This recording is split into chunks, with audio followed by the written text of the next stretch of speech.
Don't forget to subscribe and leave a comment on this video saying I subscribed. Let's get into it.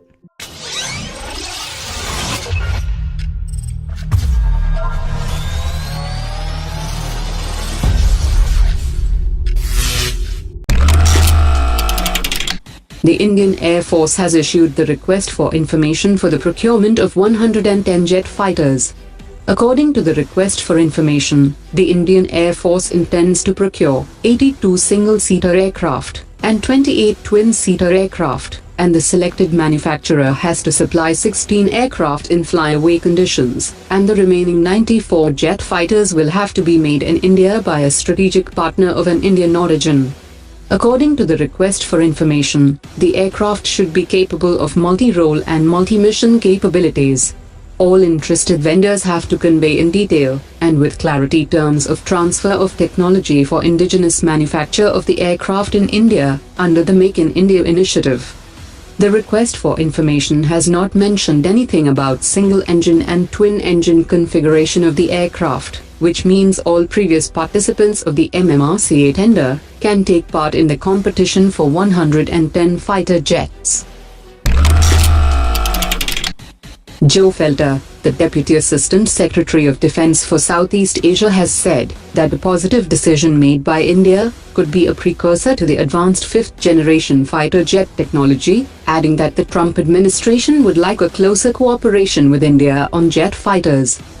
He said that by starting down the path of aircraft cooperation beginning with the F-16 Block 70 or F-18 would be a great signal that India is serious about the level of cooperation with the US, which could lead to even closer cooperation, and even more advanced technology could be offered. The official also said that the US is also considering India's interest in drones for its Air Force. Adopting the F-18 would be one potential example of India-US closer cooperation in naval aviation, and adopting the F-16 Block 70 would be a very positive step towards fifth generation. The government has firmed up plans with Russia to manufacture the Kalashnikov rifles in India.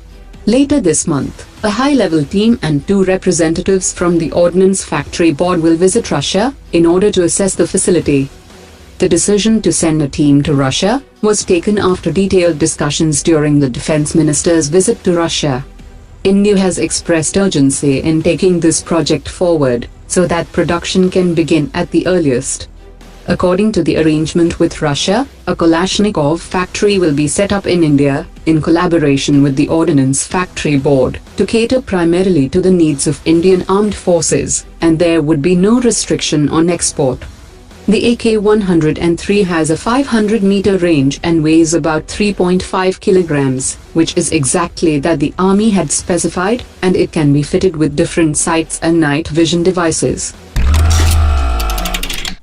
Both the Israeli firms, Rafael Advanced Defense Systems Limited and Israel's Aerospace Industries, have now been officially taken off the restricted list by the Ministry of Defense, and both the companies are now free to transact in the Indian market. The Defense Ministry has said that in the light of the acceptance of the closure report, it had taken off all restrictions on both companies with the approval of the Indian Defense Minister. The Ministry of Defense is considering changes to its strategic partnership policy, which will allow its public sector undertakings to partner with foreign companies. Till now, under the strategic partnership policy, only the Indian private companies were allowed to collaborate with a foreign partner. The Defense Ministry has identified 4 strategic railway lines along the border, but the final location surveys are still pending. Ministry of Defense has provided funds to Ministry of Railways for carrying out the final location surveys of these 4 newly identified strategic railway lines.